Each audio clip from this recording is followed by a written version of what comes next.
الحمد للہ وحدہ والصلاة والسلام علی من لا نبی بعدہ وبعد۔ محترم ناظرین، دینی و ملی بھائیوں اور بہنوں، آج کے اس درس میں کھانے پینے سے متعلق جو اسلامی آداب ہیں وہ بیان کروں گا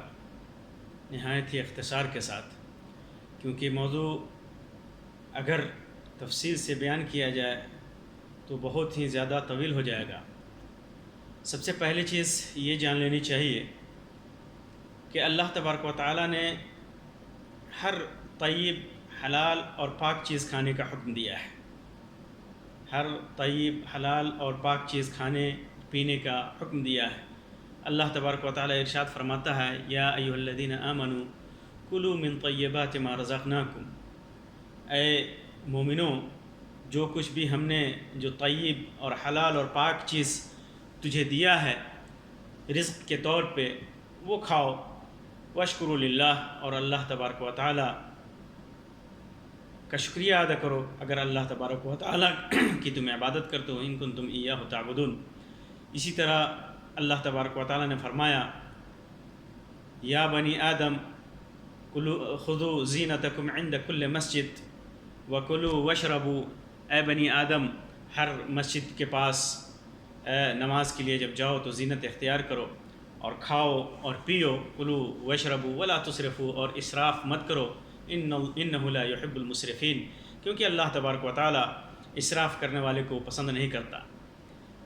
اس آیت کریمہ میں جہاں ایک طرف اللہ تبارک و تعالیٰ نے پاک اور حلال چیزیں کھانے کا حکم دیا ہے، وہیں پر اللہ تبارک و تعالیٰ نے غیر ضروری چیزیں یا غیر ضروری حد سے زیادہ تجاوز کر کے کسی چیز کے استعمال سے منع کیا ہے۔ اسراف یعنی کسی بھی چیز میں حد سے تجاوز کرنا، یہ اسراف کہلاتا ہے۔ یعنی کسی چیز کو اگر دو چیزیں ہیں، اسراف اور تبذیر۔ اسراف اور تبذیر، اسراف اور تبذیر میں فرق یہ ہے کہ اسراف میں ضرورت سے زیادہ خرچ کرنا، مناسب چیز میں، جائز چیز میں حد سے زیادہ خرچ کرنا، یہ اسراف کہلاتا ہے۔ مثال کے طور پر آدمی اگر 2 کپڑے سے کام چلتا ہو اور 10 کپڑے رکھے تو یہ اسراف ہے۔ اگر 2 روٹی سے کام چلتا ہو اور 2 کی جگہ پہ 4 10 کھاتا ہو تو یہ اسراف ہے۔ اسی طرح لیکن تبذیر غیر مناسب چیز میں جہاں جس چیز کی ضرورت نہیں ہے اور وہ چیز مناسب نہیں ہے، جائز نہیں ہے، اس میں اگر خرچ کرتا ہے تو یہ تبذیر کہلاتا ہے۔ اسی طرح اللہ تبارک و تعالیٰ نے حلال کھانے کا حکم دیا ہے اور حرام کھانے سے پرہیز کا حکم دیا ہے۔ حرام کھانے کا مطلب ہر وہ چیز، حلال کا مطلب ہر وہ چیز جو قرآن و سنت میں ہر وہ چیز، دنیا کی ہر چیز، کیونکہ الاصل الاشیاء اباحتها، اشیاء کی اصل حلال ہے، ہر چیز مباح ہے الا کہ اس کی ممانعت قرآن و سنت کے اندر آ جائے۔ حرام چیزوں میں عام طور پر جو ممانعت ہے وہ چیزیں جیسے ہر وہ چیز جس کی حرمت شریعت میں ثابت ہو، چاہے کسی وجہ سے یا بغیر کسی وجہ کے۔ اللہ تبارک و تعالیٰ نے قرآن کے اندر یا نبی اکرم صلی اللہ علیہ وسلم نے سنت کے اندر اس چیز کو حرام قرار دیا ہے تو وہ حرام ہے، اس کا کھانا جائز نہیں ہے۔ انہی چیزوں میں سے کتا ہے، خنزیر ہے، درندے ہیں، پنجوں سے پکڑ کر کھانے والے پرندے ہیں، نشہ آور اشیاء ہیں، چیزیں نشہ پیدا کرنے والی چیزیں ہیں، جیسے شراب ہے، چرس ہے، گاجا ہے، بیڑی ہے، سگریٹ ہے، تمباکو ہے، حشیش ہے، اور ہر وہ چیز جو انسان کے لیے نقصان دہ ہو، اس کے جان کے لیے خطرے کا سبب ہو، اگرچہ وہ چیز حلال ہی کیوں نہ ہو۔ ہر وہ چیز جو انسان کے لیے نقصان دہ ہو، اس کے صحت کے لیے نقصان دہ ہو، حلال ہوتے ہوئے بھی اس کے لیے حرام ہے، کیونکہ یہ اس کا استعمال ایک طرح سے خودکشی کرنا ہے۔ یہ جانتے ہوئے کہ یہ چیز موت کا میرے لیے سبب بن سکتی ہے یا یہ چیز ہماری صحت کے لیے نقصان دہ ہے، تو اس کا کھانا حرام ہو جاتا ہے۔ اسی طرح مردار ہے، خون ہے، اور غیر اللہ کے نام پر ذبح کیا ہوا جانور ہے، یا بتوں کے نام پر یا قبروں پہ چڑھائی ہوئی چیزیں ہیں، جیسا کہ اللہ تبارک و تعالیٰ نے فرمایا حرمت علیکم المیتۃ والدم ولحم الخنزیر وما اہل بہ لغیر اللہ، اور اللہ تبارک و تعالیٰ نے ان چیزوں کا بیان کیا ہے کہ جو چیزیں مردار ہیں، خون ہے یا خنزیر ہے، غیر اللہ کے لیے جو چیز چڑھائی گئی ہو، یہ ساری چیزیں حرام ہیں۔ اسی طرح حرام ذریعے سے کمایا ہوا مال یہ بھی حرام ہے۔ یہ تمہیدی چند باتوں کے بعد میں کھانے پینے کے چند آداب بیان کرتا ہوں۔ کھانے سے پہلے آدمی کو بسم اللہ پڑھنا چاہیے، بسم اللہ کہنا چاہیے۔ کھانا کھاتے ہوئے بسم اللہ پڑھنا، یہ اس کی دلیل عائشہ رضی اللہ تعالیٰ عنہ کی روایت ہیں۔ وہ فرماتی ہیں کہ اللہ کے رسول صلی اللہ علیہ وسلم نے فرمایا اذا اکل احدکم، جب تم میں سے کوئی چیز کھائے کوئی، فلیذکر اسم اللہ تعالیٰ، تو اس پر اللہ تبارک و تعالیٰ کا نام لے۔ اگر وہ نام لینا بھول جاتا ہے فإن نسیہ، اگر وہ بھول جاتا ہے نام لینا، تو فإن نسیہ أن يذكر اسم اللہ تعالیٰ فی اولہ، شروع میں اگر وہ اللہ تبارک و تعالیٰ کا نام لینا بھول جاتا ہے، بسم اللہ پڑھنا بھول جاتا ہے، تو کیا کہے بعد میں؟ جب بھی یاد ہے وہ کہے بسم اللہ اولہ و آخرہ، بسم اللہ اولہ آخرہ، یہ پڑھ لے۔ یہ ابو داؤد اور ترمذی نے اس کو روایت کیا ہے، اور امام البانی نے اسے صحیح قرار دیا ہے۔ اور عمرو بن ابی سلمہ رضی اللہ تعالیٰ عنہ سے روایت ہیں، فرماتے ہیں کہ میں اللہ کے رسول صلی اللہ علیہ وسلم کے گود میں تھا اور کھا رہا تھا، اور پلیٹ میں، صحن کے اندر جو کھانا رکھا ہوا تھا، میرا ہاتھ اس کے اندر تیر رہا تھا، یعنی چاروں طرف وہ ہاتھ پھیلا رہے تھے۔ تو اللہ کے رسول صلی اللہ علیہ وسلم نے فرمایا یا غلام سم اللہ، اے بچے اللہ کا نام لے اور داہنے ہاتھ سے کھا، اور جو تمہارے پاس ہے اس سے کھا۔ اسے بخاری اور مسلم دونوں نے روایت کیا ہے۔ اسی طرح جابر رضی اللہ تعالیٰ عنہ کی روایت فرماتے ہیں کہ میں نے اللہ کے رسول صلی اللہ علیہ وسلم کو یہ فرماتے ہوئے سنا کہ جب آدمی اپنے گھر میں داخل ہو تو اللہ تبارک و تعالیٰ کا نام لے، گھر میں داخل ہوتے وقت اللہ تبارک و تعالیٰ کا نام لے، اور کھانا کھاتے وقت اللہ تبارک و تعالیٰ کا نام لے، کیونکہ شیطان اپنے دوستوں سے، اپنے ساتھیوں سے کہتا ہے لا مبیت لکم ولا عشاء۔ جب انسان وہاں پر گھر میں داخل ہوتے ہوئے اور کھانا کھاتے ہوئے بسم اللہ کرتا ہے تو کہتا ہے شیطان اپنے ساتھیوں سے یہاں پر تمہارے لیے رات گزارنے کا کوئی ٹھکانہ نہیں ہے، اور نہ کھانا کھانے کا کوئی چیز ہے تمہارے لیے۔ جب وہ گھر میں داخل ہوتا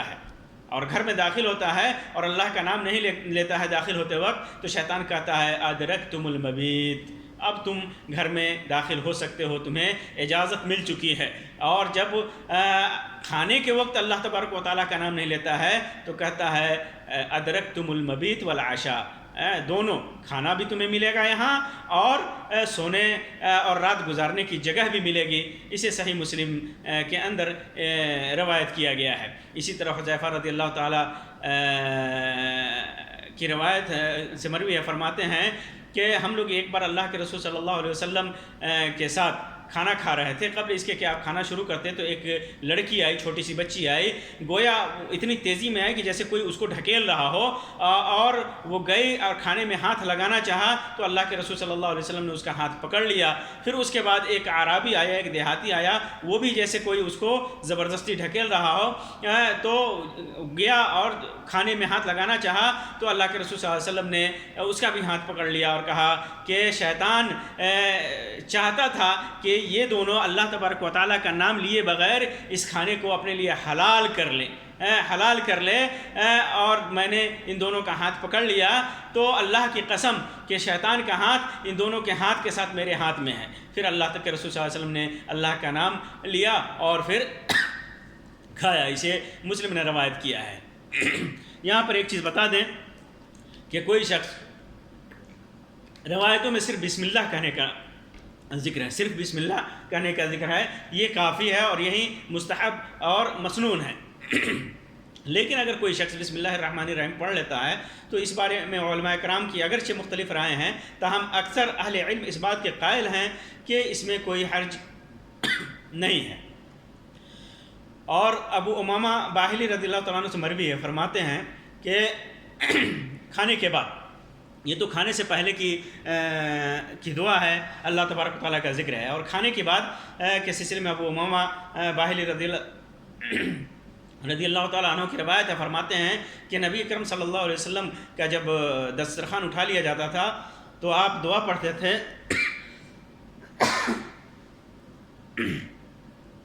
الحمدللہ الذی کفانا و اروانا غیر مکفی ولا مکفور، اور ایک بار آپ نے فرمایا تھا الحمدللہ ربنا غیر مکفی ولا مودع ولا مستغنا ربنا. یہ دعا ہے. اسی طرح اور بھی بہت سارے دعا کے الفاظ مروی ہیں، جیسے معاذ بن انس رضی اللہ تعالیٰ عنہ کی معاذ رضی اللہ تعالیٰ عنہ اور انس رضی اللہ تعالیٰ عنہ کی روایت ہے، فرماتے ہیں کہ اللہ کے رسول صلی اللہ علیہ وسلم نے فرمایا من اکل طعاما فقال، جس نے کھانا کھایا اور کہا الحمدللہ الذی اطعمنی ھذا ورزقنیہ من غیر حول منی ولا قوت غفر له ما تقدم من ذنبہ. جب یہ دعا انسان پڑھتا ہے آدمی کھانا کھانے کے بعد تو اس کے سابقہ گناہ جو صغیرہ گناہ ہے اس کو معاف کر دیا جاتا ہے. اسے امام ابو داؤد اور ترمذی نے روایت کیا ہے، اور امام البانی نے اور حافظ ابن حجر نے اسے حسن قرار دیا ہے. دعا کے اور بھی الفاظ ہیں وارد ہیں، جو بھی دعا آدمی یاد کر لے اور اسے پڑھے وہ اس کے لیے کافی ہے. اسی طرح کھانے کے آداب میں سے یہ بھی ہے کہ آدمی دائیں ہاتھ سے کھائے اور پیے. اللہ کے رسول صلی اللہ علیہ وسلم نے فرمایا، عبداللہ ابن عمر رضی اللہ تعالیٰ عنہما کی روایت ہے صحیح مسلم کے اندر، کہ جب تم میں سے کوئی کھائے تو دائیں ہاتھ سے کھائے، اور جب کوئی پیے تو دائیں ہاتھ سے پیے، کیونکہ شیطان بائیں ہاتھ سے کھاتا اور پیتا ہے. اسی طرح جابر بن عبداللہ رضی اللہ تعالیٰ عنہما کہتے ہیں کہ اللہ کے رسول صلی اللہ علیہ وسلم نے فرمایا بائیں ہاتھ سے مت کھاؤ کیونکہ شیطان بائیں ہاتھ سے کھاتا ہے. اسے صحیح مسلم کے اندر روایت کیا گیا ہے. یہ اس شکل میں ہے جب کوئی عذر نہ ہو، بلا کسی عذر کے انسان بائیں ہاتھ سے نہ کھائے نہ پیے. لیکن اگر کوئی عذر ہو، جیسے بائیں ہاتھ میں اس کی کوئی بیماری ہو یا ممکن نہ ہو، زخم وغیرہ ہو، تو دائیں ہاتھ سے دائیں ہاتھ سے کھا نہیں سکتا، پی نہیں سکتا، تو پھر بائیں ہاتھ سے کھائے اور پیے. اس میں کوئی حرج نہیں ہے کیونکہ مجبوری ہے. ایک اور مسئلہ ہے کہ کیا دونوں ہاتھ سے کھایا اور پیا جا سکتا ہے. بہت سارے مواقع انسان کے ساتھ ایسے پیش آتے ہیں کہ آدمی مجبور ہوتا ہے دونوں ہاتھ سے کھانے پینے کے لیے. اس سلسلے میں اگرچہ کوئی واضح دلیل نہیں ہے، لیکن بہت ساری روایتیں ایسی ہیں جس سے پتہ چلتا ہے کہ اللہ کے رسول صلی اللہ علیہ وسلم نے دونوں ہاتھوں کا استعمال کیا ہوگا. جیسا کہ ابو ہریرہ رضی اللہ تعالیٰ عنہ کی روایت ہے، فرماتے ہیں کہ نبی اکرم صلی اللہ علیہ وسلم نے انہیں دودھ کا ایک برتن دیا اور کہا کہ جاؤ اور اہل صفہ کو پلاؤ. اہل صفہ جو مدینے میں مسجد نبی کے قریب ایک چبوترے پہ رہتے تھے اور اللہ کے رسول صلی اللہ علیہ وسلم سے دین کا علم حاصل کرتے تھے، ان کو کہا کہ جاؤ پلاؤ. ابو ہریرہ رضی اللہ تعالیٰ عنہ فرماتے ہیں کہ میں نے پیالہ پکڑا اور سب اہل صفہ کو پلانے لگا. پلایا، ایک آدمی کو سیر شکم ہونے تک پلاتا، پھر دوسرے کو، اور اسی طرح آخر میں نبی اکرم صلی اللہ علیہ وسلم کے پاس پہنچ گیا. سب لوگ سیر و شکم ہو چکے تھے، بھر پیٹ پی چکے تھے، تو آپ صلی اللہ علیہ وسلم نے پیالہ پکڑا اور اسے اپنے دونوں ہاتھوں میں رکھا، پھر اپنا چہرہ اٹھا کر مسکرایا، فرمایا ابو ہریرہ تم پیو. تو میں نے پیا. آپ نے فرمایا اور پیو. میں نے پھر پیا. آپ مجھے کہتے گئے اور پیو، اور میں پیتا چلا گیا، یہاں تک کہ مجھے کہنا پڑا اس ذات کی قسم جس نے آپ کو حق دے کر مبعوث کیا ہے، اب مزید بالکل بھی گنجائش نہیں ہے. تو آپ نے پیالہ پکڑا اور الحمدللہ کہا، بسم اللہ پڑھی، اور پھر دودھ نوش فرمایا. اس سے امام البانی نے صحیح قرار دیا ہے. صحیح سنن ترمذی کی روایت ہے.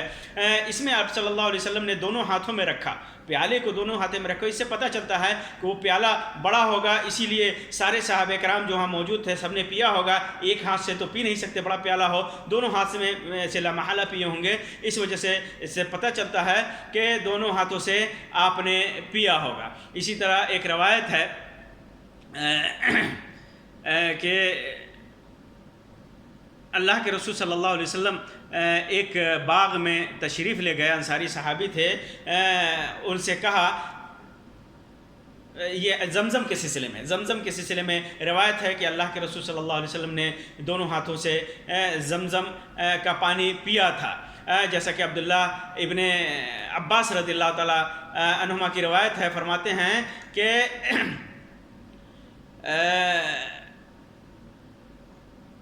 ہیں کہ اللہ کے رسول صلی اللہ علیہ وسلم نے زمزم کے کنویں پر ڈول سے کھڑے ہو کر کے پانی پیا. متفق علیہ روایت ہے. صحیح بخاری اور مسلم کی روایت ہے کہ ڈول سے کھڑے ہو کر کے آپ نے پانی پیا. اور تو اسے پتہ چلا کہ ڈول سے پانی پینا ایک ہاتھ سے آدمی پی نہیں سکتا، ڈول جتنا بھی بڑا ہو، چھوٹا ہو یا بڑا ہو، دونوں ہاتھ سے آپ نے پیا ہوگا۔ اسی طرح عبد الرحمن ابن ابی عمر اپنی دادی کبشہ سے بیان کرتے ہیں کہ میرے پاس رسول اکرم صلی اللہ علیہ وسلم تشریف لائے تو ایک لٹکے ہوئے مشکیزے سے کھڑے ہو کر کے پانی پیا، تو میں نے اس مشکیزے کا منہ کاٹ کر اپنے پاس رکھ لیا۔ اسے امام ترمذی نے روایت کیا ہے سنن کے اندر، اور امام البانی نے اسے صحیح ترمذی کے اندر صحیح قرار دیا ہے۔ ایک اور مسئلہ اس سے ایک چیز اور ہے، موجودہ دور میں ایک فیشن چلا ہوا ہے کہ انسان دونوں ہاتھوں کا استعمال تو کرتا ہے لیکن الگ الگ، مثلا ایک ہاتھ میں روٹی رکھا یا ایک ہاتھ میں بسکٹ وغیرہ، ایک میں پانی اور ایک سے کھاتا اور ایک پیتا ہے۔ یہ چیز قطعاً جائز نہیں ہے۔ ہاں، ایک دوسرے ہاتھ سے استعانت جائز ہے، مدد لینا جائز ہے، دونوں ہاتھوں کا استعمال ایسی چیز کے کھانے میں جائز ہے جو ایک ہاتھ سے آدمی کھا نہیں سکتا یا مشکل ہو، پریشانی ہو، تو اس کا دونوں ہاتھوں کا استعمال کر سکتا ہے ایک ساتھ، لیکن ایک ساتھ الگ علیحدہ طور پر ایک ہاتھ سے کھائے اور ایک ہاتھ سے پیے، یہ جائز نہیں ہے، کیونکہ اس کے اندر بائیں ہاتھ سے کھانا اور پینا لازم آئے گا۔ ہاں، اگر انسان کے ہاتھ میں کچھ لگا ہو اور کوئی چیز پینا ہو، جیسے عام طور پر غیر ذکی لوگ، جو ناسمجھ لوگ ہیں، عام طور پر کھانا کھاتے ہوئے ہاتھوں میں بہت زیادہ لگائے رہتے ہیں اور سامنے بیٹھے ہوئے لوگ، ساتھ میں کھانا کھا رہے لوگوں کو تکلیف اور کراہت ہوتی ہے، تو ایسی صورت میں اگر وہ پیالے کو بائیں ہاتھ سے مدد لے کر کے داہنا ہاتھ لگا کر کے پئیں تو کچھ حد تک جائز ہے۔ اسی طرح ایک مسئلہ اور بھی ہے کہ بغیر ہاتھ لگائے منہ سے پیا جا سکتا ہے کہ نہیں، جیسے پرات وغیرہ میں، ڈول وغیرہ میں، ہانڈی وغیرہ میں پانی ہو یا چشمے وغیرہ میں پانی ہو، دریا میں پانی ہو، پینا ہو تو کیا پی سکتے ہیں؟ تو اللہ کے رسول صلی اللہ علیہ وسلم، جیسا کہ جابر بن عبداللہ رضی اللہ تعالیٰ عنہ کی روایت ہے، فرماتے ہیں کہ نبی اکرم صلی اللہ علیہ وسلم ایک انصاری کے پاس آئے، آپ کے ساتھ آپ کا ایک ساتھی بھی تھا۔ نبی اکرم صلی اللہ علیہ وسلم نے انصاری کو کہا کہ ان کان عندک ماء بات فی شنۃ والا کرعنا، کہ اگر تیرے پاس کوئی رات کا بچا ہوا پانی ہو، رات کا بچا ہوا تمہارے مشکیزے میں پانی ہو، یعنی باسی پانی ہو تو ٹھیک ہے ہم پئیں گے، والا کرعنا، ورنہ کہیں اور پی لوں گا جا کر کے۔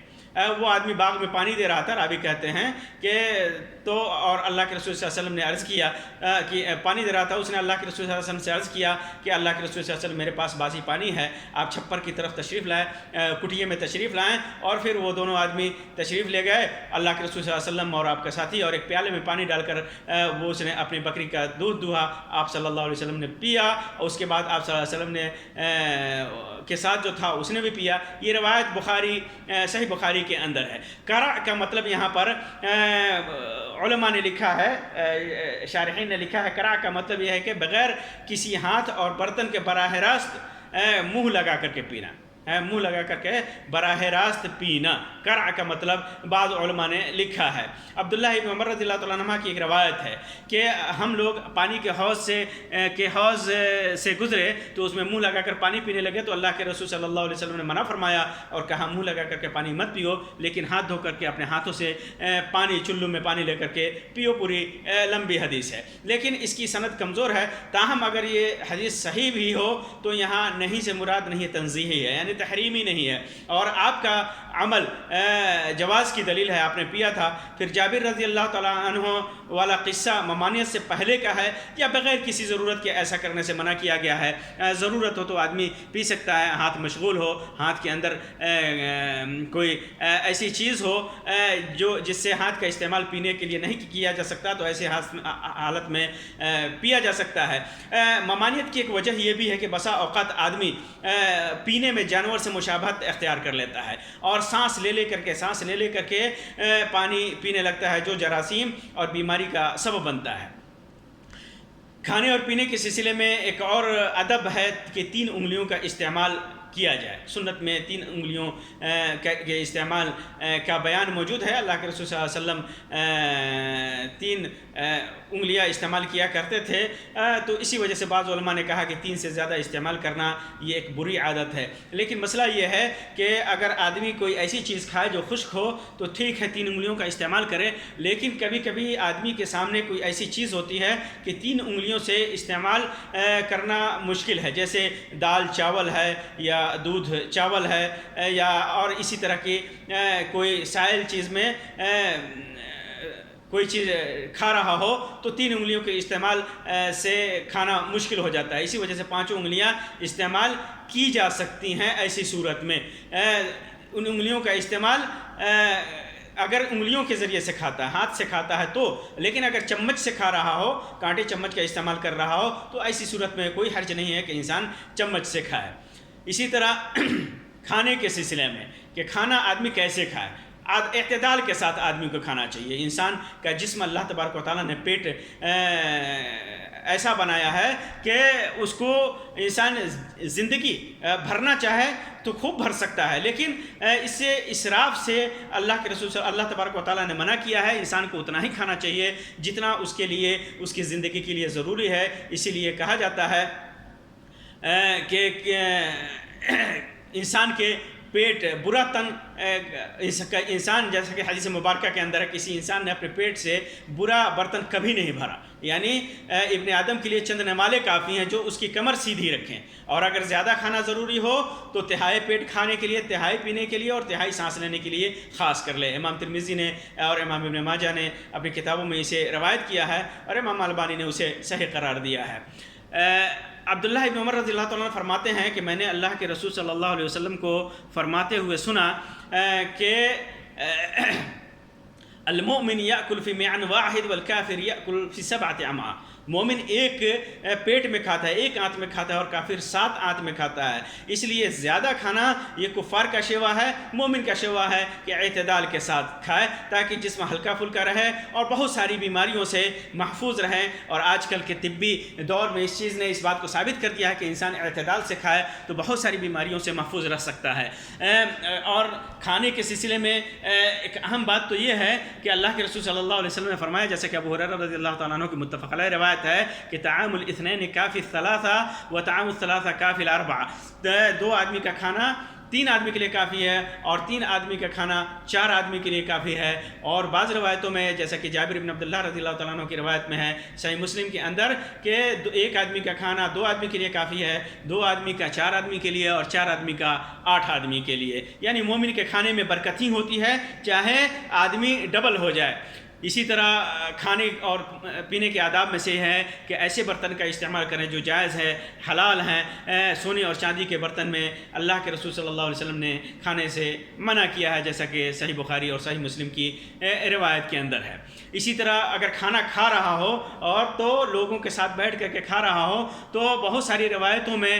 ابو داؤد، ترمذی، ابن ماجہ، احمد کی روایتوں میں، اور ابن عساکر نے ذکر کیا ہے، طبرانی نے عبداللہ ابن عباس اور واصلہ ابن اسقا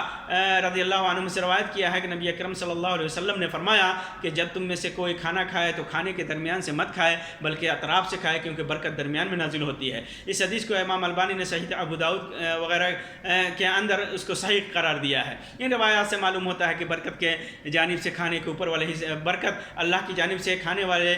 کھانے کے اوپر والے حصے میں نازل ہوتی ہے۔ اس وجہ سے درمیانے حصے سے کھائے تاکہ برکت میں سب کا حصہ ہو، برکت میں سب کا حصہ ہو جو اس کے ساتھ کھا رہے ہیں۔ حافظ عراقی رحمہ اللہ کہتے ہیں کہ درمیان سے کھانے کی ممانعت کی وجہ یہ ہے کہ درمیان میں پڑا ہوا کھانا بہترین اور اچھا ہوتا ہے، اور اگر کوئی اپنے آپ کو دیگر ساتھیوں پر ترجیح دیتے ہوئے اچھے کھانے کو اپنے لیے اٹھا لے تو یہ بے ادبی اور بد سلوکی ہوتی ہے۔ یہاں برکت سے مراد اللہ کی مدد اور نصرت ہے۔ اپنے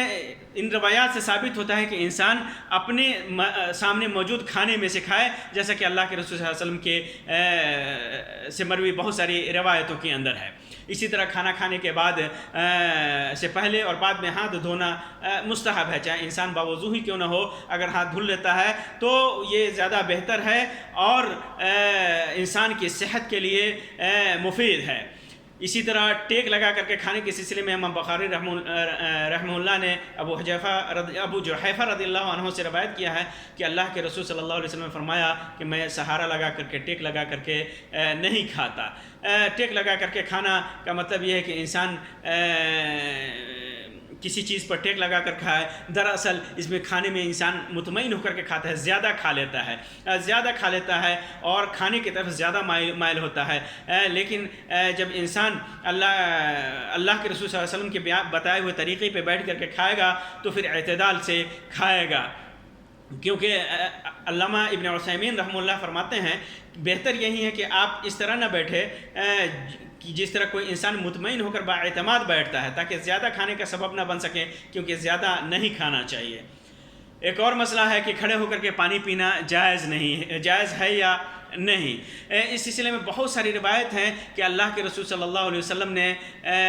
کھڑے ہو کر کے پانی پینے سے منع فرمایا ہے، لیکن بہت ساری روایتیں ایسی بھی ہیں جس میں نبی اکرم صلی اللہ علیہ وسلم نے کھڑے ہو کر کے بھی پانی پیا ہے اور بیٹھ کر کے بھی پانی پیا ہے۔ ان ساری روایتوں کو جمع کرتے ہوئے یہ بات کہی جاتی ہے کہ انسان کو جب ضرورت ہو تو کھڑے ہو کر کے پانی پی سکتا ہے، جیسا کہ اللہ کے رسول صلی اللہ علیہ وسلم نے زمزم کا پانی پیا تھا کھڑے ہو کر کے، یا اسی طرح اور مواقع سے بھی آپ کا کھڑے ہو کر کے پانی پینا ثابت ہے۔ اسی طرح بہت سارے صحابہ کرام سے بھی ثابت ہے، جیسے علی رضی اللہ تعالیٰ عنہ، عمر رضی اللہ تعالیٰ عنہ، عثمان رضی اللہ تعالیٰ عنہ، عائشہ رضی اللہ عنہا، یہ سارے کھڑے ہو کر کے پانی پینا ان سارے سے ثابت ہے۔ سب سے بہترین طریقہ سارے نصوص کو اکٹھا کر کے اس بات کا طریقہ یہ ہے کہ احادیث جو ممانعت پر ہے وہ ممانعت تنزیہی ہے، اور جو اللہ کے رسول صلی اللہ علیہ وسلم نے کیا ہے وہ جواز کے لیے ہے، تاکہ امت حرج میں مبتلا نہ ہو اور ضرورت کے تحت کھڑے ہو کر کے کھا پی سکے۔ اسی طرح چلتے ہوئے کھانے پینے کے سلسلے میں عبداللہ ابن عمر رضی اللہ تعالیٰ عنہ کی روایت ہے، فرماتے ہیں کہ كنا نأكل على عهد رسول اللہ صلی اللہ علیہ وسلم ونحن نمشي ونشرب ونحن قیام۔ ہم لوگ اللہ کے رسول صلی اللہ علیہ وسلم کے زمانے میں عہد مبارک میں چلتے ہوئے اور کھڑے ہو کر کے ہم کھاتے تھے اور پیتے تھے، اللہ کے رسول صلی اللہ علیہ وسلم کے زمانے میں۔ یہ صحیح ترمذی نے اس کو روایت کیا ہے، امام البانی رحمۃ اللہ علیہ نے اس حدیث کی تصحیح کی ہے، اور ابن ماجہ کے اندر بھی یہ روایت موجود ہے، اور امام احمد نے زوائد کے اندر بھی اسے ذکر کیا ہے۔ کھانے کے سلسلے میں ٹیبل اور کرسی کا استعمال جائز ہے، لیکن اللہ کے رسول صلی اللہ علیہ وسلم نے گرچہ کسی ٹیبل پر کھایا نہیں ہے، لیکن کھا سکتے ہیں بوقت ضرورت، اس میں کوئی حرج نہیں ہے، کیونکہ کوئی آدمی جیسے کہ کہیں گیا آج کل اس زمانے میں عام طور پر ہوٹلوں میں، یہ ریسٹورنٹ میں اور دیگر جگہوں پہ ٹیبل کا استعمال کیا جاتا ہے، ایسے موقع سے انسان ٹیبل کا استعمال کر سکتا ہے، لیکن افضل یہی ہے کہ زمین پر ادب کے ساتھ کھائے، جیسا کہ اللہ کے رسول صلی اللہ علیہ وسلم کھایا کرتے تھے۔ اسی طرح کھانے پینے کی چیزوں میں آدمی سانس نہ لے، پھونکے نہیں، کیونکہ اللہ کے رسول صلی اللہ علیہ وسلم نے اس سے منع فرمایا، اور انس رضی اللہ تعالیٰ عنہ کی روایت ہے کہ اللہ کے رسول صلی اللہ علیہ وسلم 3 سانس میں پانی پیا کرتے تھے، جیسا کہ متفق علیہ روایت کے اندر ہے۔ 3 سانس میں پانی پینا یہ افضل سنت کا طریقہ ہے۔ اللہ کے رسول صلی اللہ علیہ وسلم نے ابو قتادہ رضی اللہ تعالیٰ عنہ کی روایت ہے کہ نبی اکرم صلی اللہ علیہ وسلم نے برتن میں سانس لینے سے منع فرمایا ہے۔ اسی طرح اگر کئی لوگ کھا رہے ہیں اور ایک دوسرے کو دینا ہے تو داہنے جانب سے شروع کرنا چاہیے، کیونکہ اللہ کے رسول انس رضی اللہ تعالیٰ عنہ کی روایت ہے کہ اللہ کے رسول صلی اللہ علیہ وسلم کے سامنے دودھ کا پانی کا ایک پیالہ لایا گیا، اور آپ کے داہنے جانب ایک اعرابی دیہاتی تھا اور بائیں جانب ابوبکر رضی اللہ تعالیٰ عنہ تھے۔ اللہ کے رسول صلی اللہ علیہ وسلم نے اس پیالے سے پانی پیا اور اس اعرابی کو دے دیا اور کہا الایمن فالایمن۔ بخاری اور مسلم نے اس کو روایت کیا ہے کہ داہنے سے شروع کیا جاتا ہے، اور بھی دیگر روایتیں اس سلسلے میں ہیں۔ انسان جب کھانا کھائے تو اسے دھلے نہیں، پوچھے نہیں یہاں تک کہ اس کو اچھی طریقے سے چاٹ لے، برتن کو چاٹ لے، ہاتھ کو چاٹ لے، کیونکہ برکت کہاں نازل ہوگی یہ پتہ نہیں ہے، کس دانے میں برکت ہو یہ کسی کو پتہ نہیں ہے۔ عبداللہ ابن عباس رضی اللہ تعالیٰ عنہ کی روایت فرماتے ہیں کہ اللہ کے رسول صلی اللہ علیہ وسلم نے فرمایا جب تم میں سے کھانا کھائے تو اپنے ہاتھ کو نہ پوچھے یہاں تک کہ اپنی انگلیوں کو چاٹ لے یا کسی اور سے چٹوا لے، متفق علیہ روایت ہے۔ اسی طرح کعب ابن مالک فرماتے ہیں کہ میں نے اللہ کے رسول صلی اللہ علیہ وسلم کو 3 انگلیوں سے کھاتے ہوئے دیکھا، اور جب آپ فارغ ہوتے تو 3 ان انگلیوں کو چاٹ لیتے، صحیح مسلم کی روایت ہے۔ اسی طرح اللہ کے جابر ابن عبداللہ رضی اللہ تعالیٰ عنہ کی روایت ہے کہ اللہ کے رسول صلی اللہ علیہ وسلم نے فرمایا کہ اللہ کے رسول صلی اللہ علیہ وسلم نے حکم دیا کہ انگلیوں کو اور صحفہ برتن کو چاٹ لو۔ اللہ کے رسول صلی اللہ علیہ وسلم کا حکم تھا جیسا کہ صحیح مسلم کے اندر ہے، اور کہا کہ انکم لا تدرون فی ای طعامکم البرکہ کہ تمہیں معلوم نہیں کہ کس کھانے میں برکت ہے۔ اسی طرح کسی بھی کھانے کی تعریف کرنی چاہیے، برائی نہیں بیان کرنی چاہیے۔ کھانے کی برائی بیان کرنے سے اللہ تبارک و تعالیٰ نے، اللہ کے رسول صلی اللہ علیہ وسلم نے منع فرمایا ہے۔ ابو ہریرہ رضی اللہ تعالیٰ عنہ کی روایت ہے کہ اللہ کے رسول صلی اللہ علیہ وسلم ما عابا رسول اللہ صلی اللہ علیہ وسلم طعاما قط، اللہ کے رسول صلی اللہ علیہ وسلم کبھی کسی کھانے کے اندر عیب نہیں لگاتے، اگر پسند آتا خواہش ہوتی تو کھاتے، اگر نہیں خواہش ہوتی تو اسے چھوڑ دیتے۔ صحیح بخاری اور صحیح مسلم کی روایت ہے۔ ایک بار جابر رضی اللہ تعالیٰ عنہ کی روایت ہے کہ ایک بار اللہ کے رسول صلی اللہ علیہ وسلم نے اپنے اہل سے پوچھا کہ کوئی سالن وغیرہ ہے، تو کہا کہ ہم لوگوں کے پاس صرف سرکہ ہے، تو اللہ کے رسول صلی اللہ علیہ وسلم سرکہ منگائے اور اس کو کھانے لگے اور کہا نعم الادام الخل، نعم الادم الخل، نعم الادم الخل، کہ کیا ہی بہترین سالن ہے سرکہ کیا ہی بہترین سالن ہے۔ صحیح مسلم کے اندر ایک روایت ہے۔ اسی طرح کھانے کے دوران گفتگو کرنا یہ ممانعت نہیں ہے۔ بہت سارے لوگ سمجھتے ہیں کہ کھانے کے دوران گفتگو نہیں کر سکتے، بلکہ سنت نبویہ میں ایسی بات کہیں منع نہیں کیا گیا ہے کہ کھانے کے درمیان گفتگو نہیں کی جا سکتی، بلکہ اللہ کے رسول صلی اللہ علیہ وسلم سے گفتگو کرنا ثابت ہے۔ چنانچہ صحیح بخاری اور صحیح مسلم کے اندر ابو ہریرہ رضی اللہ تعالیٰ عنہ سے مروی ہے کہ اللہ کے رسول صلی اللہ علیہ وسلم کے پاس ایک دن گوشت لایا گیا اور آپ صلی اللہ علیہ وسلم کو بکری کا شانہ پیش کیا گیا۔ آپ شانے کا گوشت پسند کرتے تھے، آپ صلی اللہ علیہ وسلم اپنے دندان مبارک سے کاٹ کر کھانے لگے اور آپ نے فرمایا میں قیامت کے دن لوگوں کا سربراہ ہوں گا، کیا تمہیں معلوم ہے کہ یہ کیسے ہوگا؟ پھر اس کے بعد آپ نے شفاعت والی ایک لمبی حدیث ذکر کی۔ تو آپ صلی اللہ علیہ وسلم کھانے کے درمیان گفتگو کیا کرتے تھے، اور اسی طرح سلام کا جواب آج معاشرے میں مشہور ہے کہ کھانا کھاتے ہوئے نہ سلام کرنا چاہیے نہ سلام کا جواب دینا چاہیے۔ یہ سب قرآن و سنت کی نصوص سے عدم واقفیت کی وجہ سے ہے۔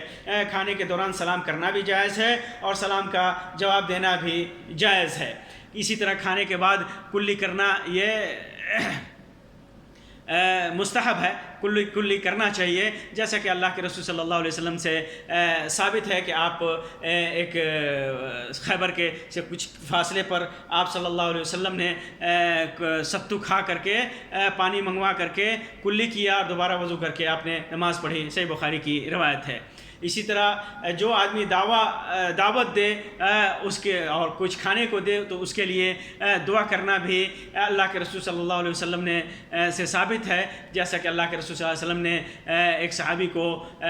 دعا دی جب انہوں نے آپ کو روٹی اور زیتون کا تیل کھانے کے لیے پیش کیا، افطر عندکم الصائمون واکل طعامکم الابرار وصلت علیکم الملائکہ، یہ دعا آپ صلی اللہ علیہ وسلم نے کی۔ ابو داؤد کی روایت، امام ابو داؤد نے اسے اپنے سنن کے اندر روایت کیا ہے اور امام البانی نے اسے صحیح قرار دیا ہے۔ اسی طرح کھانے پینے کی چیزوں میں اس چیز کا خیال رکھیں کہ بعض چیزیں مفید ہوتے ہوئے بھی اپنی ماہیت کی وجہ سے بعض چیزیں مفید ہوتے ہوئے بھی وہ ممنوع ہے کھانا بعض مواقع سے، جیسا کہ لہسن اور پیاز کے سلسلے میں آتا ہے کہ اللہ کے رسول صلی اللہ علیہ وسلم نے فرمایا کہ جو آدمی لہسن پیاز کھائے تو کھا کر کے مسجد میں نہ جائے نماز پڑھنے، کیونکہ اس سے مصلین کو اور فرشتوں کو تکلیف ہوتی ہے۔ تکلیف ہوتی ہے، تو اسی پر قیاس کرتے ہوئے ہر وہ چیز جو بدبودار ہو اس کا استعمال کر کے مسجد میں نماز کے لیے لوگوں کے مجمع میں جہاں لوگ تکلیف محسوس کرتے ہوں جانے سے بچنا چاہیے، نہیں جانا چاہیے. جیسے بیڑی، سگریٹ، تمباکو وغیرہ کی بدبو بھی انسان کے لیے ناقابل برداشت ہوتی ہے بہت سارے لوگوں کے لیے، تو اس سے بچنا چاہیے. اسی طرح جب کوئی آدمی کسی کو دعوت دے کھانے کا تو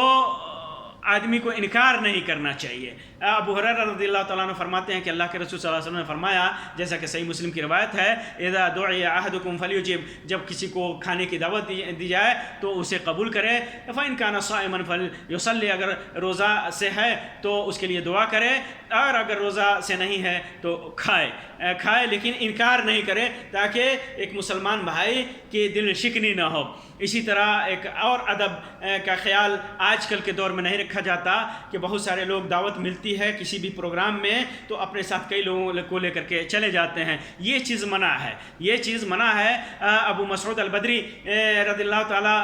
عنہ کی روایت ہے، فرماتے ہیں کہ ایک آدمی نے اللہ کے رسول صلی اللہ علیہ وسلم کو دعوت دی،